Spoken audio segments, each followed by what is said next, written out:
ये वो सरप्राइज अर्चना सिंह है और क्या है तुमको मालूम होता है। दोस्तों ट्रेलर इवेंट में पवन सिंह की जो एंट्री है या नहीं है, उनका परफॉर्मेंस है या नहीं है, इसको सरप्राइज रखा गया है। जैसा कि आप लोगों ने पहले वाला क्लिप में देखा है कि वो टीम मेंबर ही है जो पुष्पा 2 लॉन्च इवेंट होने वाला है ट्रेलर का, उसकी टीम का ही एक स्टाफ है जिसने बताया कि अक्षरा सिंह आने वाली है और बहुत सारे लोग आने वाले हैं, जिसको सरप्राइज रखा गया है। आपको इवेंट के टाइम ही पता चलेगा कि कौन कौन आने वाले हैं।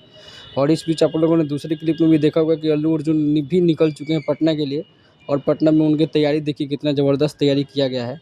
स्टेज मतलब भव्य स्टेज बनाया गया है। पीछे आपको स्क्रीन जो दिख रही है ब्लैक ब्लैक, उस पे आपको पूरा मतलब देखने को मिलेगा। जैसे जैसे इवेंट होंगे वैसे वैसे जो जो लोग अपीयर होंगे स्टेज पे, वो सब कोई आपके सामने दिखाई देंगे। और इस बीच पवन सिंह आएंगे या नहीं आएंगे, ये भी सरप्राइज़ है। जो सरप्राइज़ शाम को ही पता चलेगा, अभी कन्फर्म नहीं हो पा रहा है। और टिकट के लिए, पास के लिए तो वहाँ पे एकदम लड़ाई चल रही है दोस्तों। मुझे लगता है कि ज़्यादातर भीड़ वहाँ पे पवन सिंह को देखने के लिए ही है। आगे जुड़े रहिए, अपडेट आती है, कंफर्मेशन आती है तो आपको ज़रूर बताएंगे। वीडियो में बने रहने के लिए थैंक यू।